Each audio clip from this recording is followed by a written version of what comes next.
สวัสดีท่านผู้ชมต้อนรับท่านผู้ชมเข้าสู่ข่าวพักเที่ยงจากห้องข่าวโทรภาพแห่งซาลาวพบกันในเที่ยงของวันพุธที่10มิถุนายน2026นำเสนอข่าวพักนี้โดยข้าพเจ้าสุริวัลย์พลเยี่ยมท่านผู้ชมข่าวพักเที่ยงในวันนี้เราก็มีหลายข่าวที่สำคัญมานำเสนอทั้งข่าวภายในข่าวต่างประเทศพร้อมด้วยข่าวกีฬาทำอินี้จะไปที่พระนาทานสอนไซสิพันดอนนายกรัฐมนตรีแห่งสาธารณรัฐประชาธิปไตยประชาชนลาวได้นำพาคณะผู้แทนเข้าร่วมกองประชุมเวทีอนาคตอาเซียนครั้งที่3ภายใต้คำขวัญการสร้างอนาคตร่วมกันสันติภาพความเจริญรุ่งเรืองและประชาชนเป็นแกนกลางซึ่งจัดขึ้นในระหว่างวันที่9 ถึง 10 มิถุนายน 2026ที่ฮานอยสาธารณรัฐสังคมนิยมเวียดนาม Ladies and gentlemen, please rise to welcome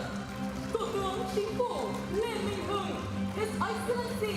Lê Minh Hưng, Prime Minister of Vietnam. Thủ tướng Vương quốc Campuchia, His Excellency Hun Manet, Prime Minister of Cambodia.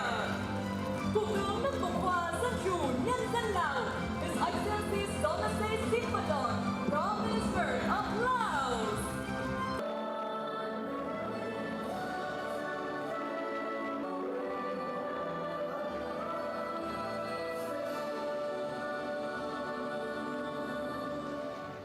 กองประชุมเวทีอนาคตอาเซียนได้จัดติดต่อกันเป็นปีที่ 3 เพื่อสืบต่อปรึกษาหารือปัญหาพ้นเด่นที่ส่งผลกระทบต่อภาคพื้นและสากลรวมถึงกละโอกาสและสิ่งท้าทายที่อาเซียนกำลังประสบพบพ่ออยู่ในปัจจุบันระดมแนวความคิดและกิจกรรมเพื่อหัดแน่นความสามัคคีความเข้มแข็งและความเป็นแกนกลางของอาเซียนจะเป็นการประกอบส่วนในการบรรลุเป้าหมายวิสัยทัศน์ประชาคมอาเซียน 2045 และส่งเสริมสันติภาพเสถียรภาพและความสมบูรณ์พูนสุขในภาคพื้นโดยปิ่นอ้อมหัวข้อต่างๆ คือ 1. ความเข้มแข็งและความสามัคคีในท่ามกลางการเปลี่ยนแปลงของโลก 2. การส่งเสริมข้อริเริ่มของอาเซียนในการต้านข้อขัดแย้ง 3. การนำใช้ปัญญาประดิษฐ์ในอาเซียนบ่ทิมภัยไว้ทางหลัง 4. รูปแบบการพัฒนาในท่ามกลางการเปลี่ยนแปลงของโลก และ 5. เพิ่มทวีความมั่นคงด้านพลังงานในสภาพการใหม่ ในโอกาสเข้าร่วมกองประชุมในครั้งนี้พระนาทานสอนไซสิพันดอนนายกรัฐมนตรีได้ให้เกียรติกล่าวคำเห็นในพิธีเปิดของกองประชุมจัดขึ้นในวันที่ 9 มิถุนายน 2026ร่วมกับนายกรัฐมนตรีเวียดนามนายกรัฐมนตรีกัมพูชีนายกรัฐมนตรีไทยนายกรัฐมนตรีติมอร์เลสเตและเลขาธิการใหญ่อาเซียนเกี่ยวกับวิสัยทัศน์สำหรับอนาคตของประชาคมอาเซียนก่อนอื่นข้าพเจ้าขอแสดงความขอบใจไปยังประธานเลวิเทนและรัฐบาลคือประชาชนแห่งสาธารณรัฐสังคมนิยมเวียดนามต่อการต้อนรับอบอุ่นและขอแสดงความสุขเสยเวียดนามต่อการเก็บที่ดีเลิศให้แก่กองประชุมเวทีอนาคตของอาเซียนที่3จากปี 2026ภายใต้คำขวัญการสร้างอนาคตร่วมกันสันติภาพความเจริญรุ่งเรืองและถือเอาประชาชนเป็นแกนกลางในนั้นท่านนายกรัฐมนตรีได้เน้นความจำเป็นในการสืบต่อรักษาความสามัคคีภายในอาเซียนและหัดแน่นความเป็นแกนกลางของอาเซียนเพื่อเกี่ยมพร้อมรับมือกับสิ่งท้าทายต่างๆในสภาพที่หลายภาคพื้นในโลกยังสืบต่อพันแปรจางไวบาอันได้ส่งผลกระทบต่อความมั่นคงด้านพลังงานและการรับประกันเสบียงอาหารของโลกยกสูงความเข้มแข็งของอาเซียนอย่างรอบด้านโดยการพัฒนาด้านเทคโนโลยีดิจิตอลปัญญาประดิษฐ์โดยมูลไส้เข้าในโครงเขตการร่วมมือด้านกสิกรรมและการพัฒนากสิกรรมอัจฉริยะซึ่งจะประกอบส่วนเข้าในการรับประกันความมั่นคงด้านเสบียงอาหารในอนาคตเพิ่มทวีการร่วมมือด้านการเชื่อมโยงเชื่อมจอดอย่างรอบด้านเพื่ออำนวยความสะดวกด้านการค้าและรับประกันให้แก่การสนองต้องสู้การผลิตและเพิ่มทวีการร่วมมือภายในอาเซียนในการรับประกันความมั่นคงด้านพลังงานในโอกาสนี้นายกรัฐมนตรีแห่งสาธารณรัฐประชาธิปไตยประชาชนลาวได้เยี่ยมยามทางการเพื่อปรึกษาหารือเกี่ยวกับการหัดแน่นการร่วมมือสองฝ่ายน้ำกันกับสาธารณรัฐสังคมนิยมเวียดนาม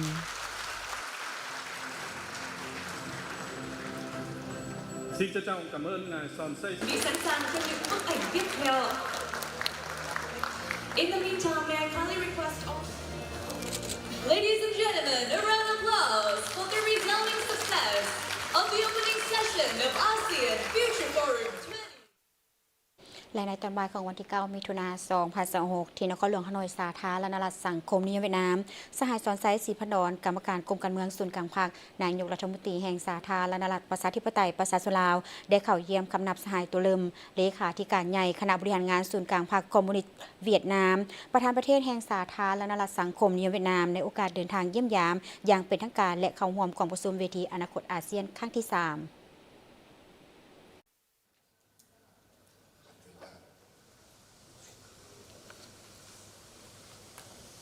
ในโอกาสนี้สหายนายกรัฐมนตรีสอนไซศรีพันดอนได้แสดงความขอบใจต่อการต้อนรับอันอบอุ่นและปิติยินดีเป็นอย่างยิ่งที่ได้เข้าเยี่ยมคำนับสหายตัวเริ่มเลขาธิการใหญ่ประธานประเทศแห่งสาธารณรัฐสังคมนิยมเวียดนามพร้อมทั้งได้แสดงความสมเสยอย่างสุดใจและตีราคาสูงที่สหายตัวเริ่มที่ได้รับความไปเนื้อเชื่อใจจากภาครัฐสภาแห่งชาติและประชาชนเวียดนามให้ดำรงตำแหน่งเป็นประธานประเทศแห่งสาธารณรัฐสังคมนิยมเวียดนามในกองประชุมครั้งปฐมฤกษ์ของสภาแห่งชาติสุดที่ 16 ผ่านมาทั้งได้แสดงความสมเสยต่อผลสำเร็จการเยี่ยมยามรัฐกิจอยู่สาธารณรัฐประชาธิปไตยประชาชนลาวของสหายตัวเริ่มในเดือนกุมภาพันธ์ที่ผ่านมาและตีราคาสูงที่สหายเวียดนามได้จัดกองประชุมระดับสากลต่างๆผ่านมาด้วยผลสำเร็จอย่างจบงามอันได้ส่องแสงให้เห็นถึงบทบาทที่พ้นเด่นขึ้นของสาธารณรัฐสังคมนิยมเวียดนามในเวทีภาคพื้นและสากลพร้อมนี้สหายนายกรัฐมนตรีสอนไซศรีพันดอนได้นำเอาคำยื้อยามถามข่าวอันอบอุ่นและความหักแพงอันสนิทสนมผ่านสหายไอ้น้องในครอบครัวเดียวกัน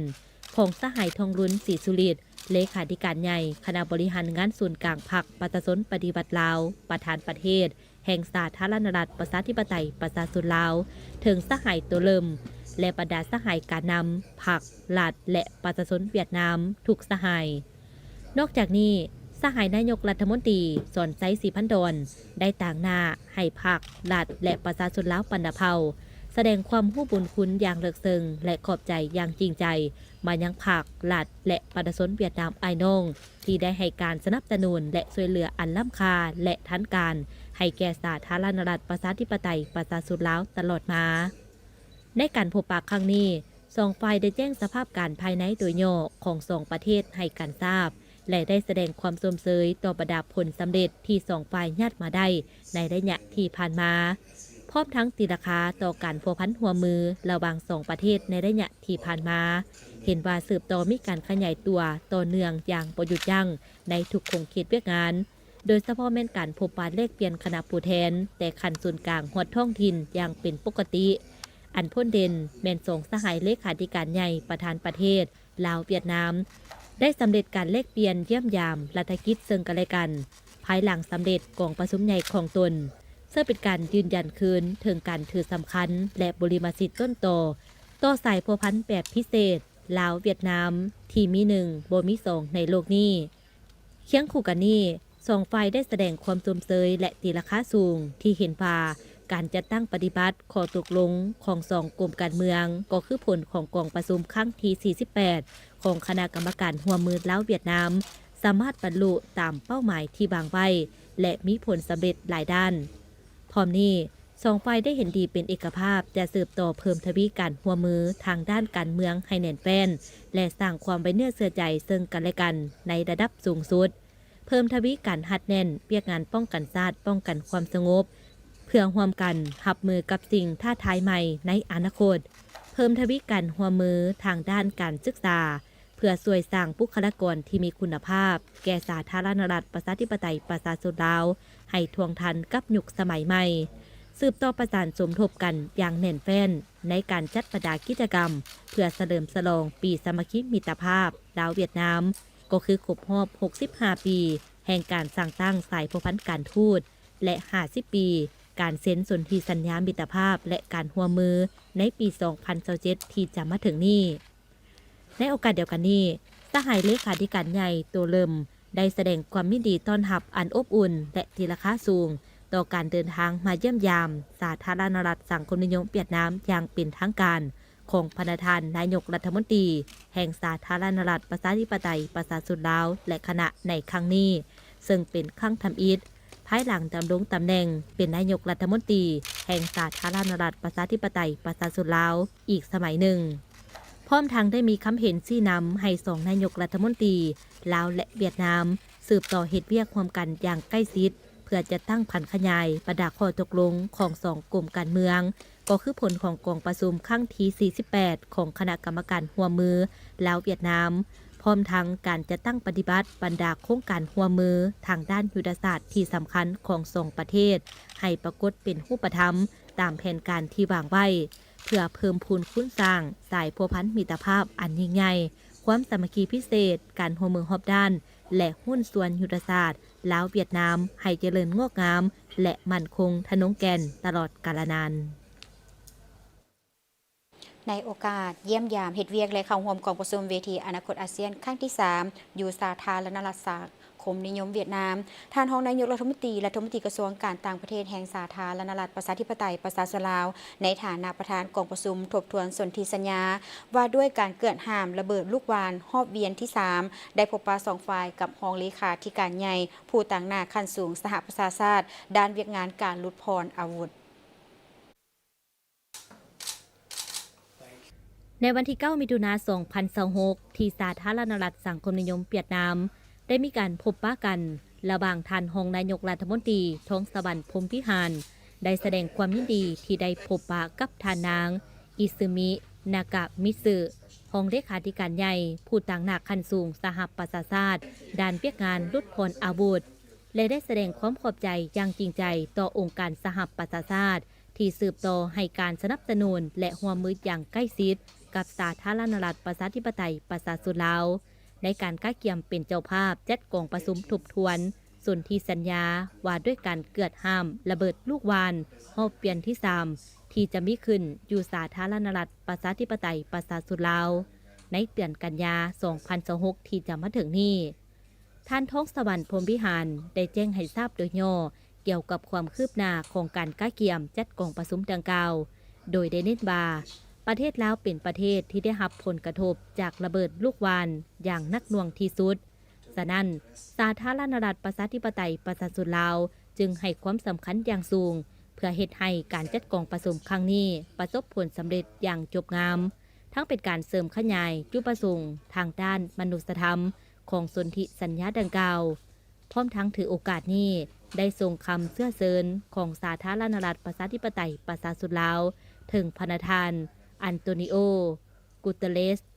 เลขาธิการใหญ่องค์การสหประชาชาติเข้าร่วมกองประชุมพร้อมทั้งเสนอให้สหประชาชาติสืบต่อสนับสนุนสาธารณรัฐประชาธิปไตยประชาชนลาวในการก้าเกี่ยมความพร้อมรอบด้านเพื่อเป็นเจ้าภาพจัดกองประชุมสำคัญครั้งนี้ให้ได้รับผลสำเร็จตามระดับคาดหมายเป็นต้นแมนการสุกยู่การเข้าร่วมของคณะผู้แทนขั้นสูงจากประเทศสมาชิกประเทศสังเกตการองค์การจัดตั้งสากลและองค์การเกี่ยวข้องอื่นๆการสนับสนุนการรับพ้องเอาเอกสารสำคัญของกองประชุมการรับประกันด้านสาธารณสุขและการประสานงานเพื่อตอบโต้เหตุการณ์ฉุกเฉินรวมทั้งการสนับสนุนทางด้านวิชาการและการให้คำแนะนำด้านต่างๆในขณะเดียวกันท่านรองเลขาธิการใหญ่ผู้ต่างหน้าขั้นสูงสหประชาชาติด้านเวียกงานลดพรอาวุธก็ได้แสดงความยินดีที่ได้พบปะกับท่านรองนายกรัฐมนตรีกระทรวงการต่างประเทศแห่งสาธารณรัฐประชาธิปไตยประชาชนลาวในครั้งนี้เช่นเดียวกัน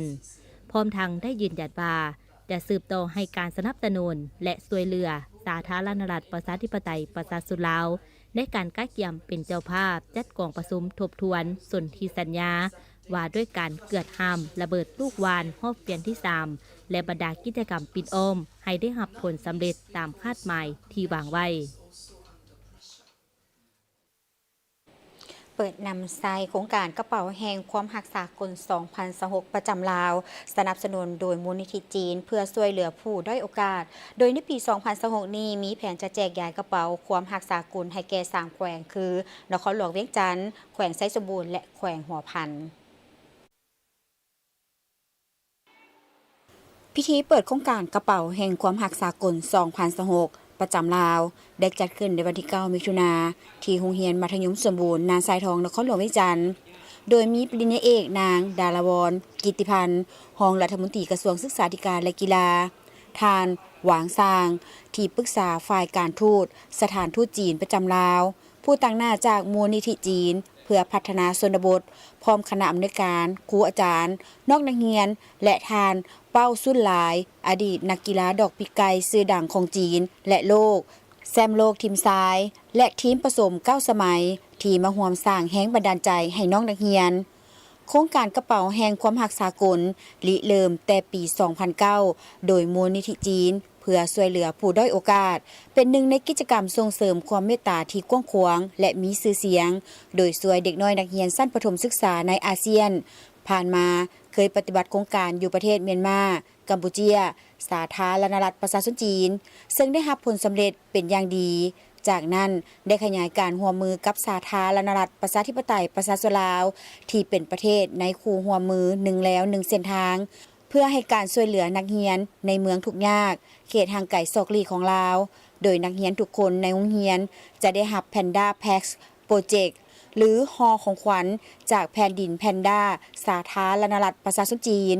ในปี 2019 เป็นต้นมาโครงการได้จัดตั้งปฏิบัติอยู่สาธารณรัฐประชาธิปไตยประชาชนลาวได้แจกย้ายให้โรงเรียนประถมอยู่ลาวจำนวน 143,552 สุดให้โรงเรียนเป้าหมาย 1,413 แห่งกวมเอา 14 แขวงและนครหลวงเวียงจันทน์เซนแขวงเวียงจันทน์หลวงพระบางไสยบุรีเสียงขวางบริคำไซคำมวนจำปาสักหลวงน้ำทาอุดมไซสวรรณเขตสารวันไซสมบูรณ์และแขวงหัวพันในปี 2023 ได้จัดกิจกรรมนี้ที่นครหลวงวิจันทน์ได้ร่วมกับสถานทูตจีนคณะสันติภาพและสามัคคีของลาวกรมสามัญศึกษาและในเดือนธันวาคมปี 2025 ได้จัดกิจกรรมนี้อยู่ที่โรงเรียนศึกษาสมบูรณ์บ้านหนองปิงเมืองจันทบุรีร่วมมือกับสถานทูตจีนคณะสันติภาพและสามัคคีของลาวส่วนในปี 2026 แมนมีแผนแจกจ่ายกระเป๋าความหักสากลให้แก่3แขวงคือนครหลวงวิจันทน์แขวงไซสมบูรณ์และแขวงหัวพันในวาระการเปิดโครงการครั้งนี้ได้มีกิจกรรมแนะนำการตีดอกปีไก่ให้น้องนักเรียนจากทานเป้าสุนหลายอดีตนักกีฬาดอกปีไก่ที่มีชื่อเสียงของจีนและโลกแชมป์โลกทีมซ้ายและทีมผสม9สมัยมาร่วมสร้างแรงบันดาลใจให้แก่น้องนักเรียนค่ะผู้ชมจากนี้จะพากันก่อนหลังจากกลับมายังมีสถานการณ์ข่าวต่างประเทศพร้อมด้วยข่าวกีฬามานำเสนอ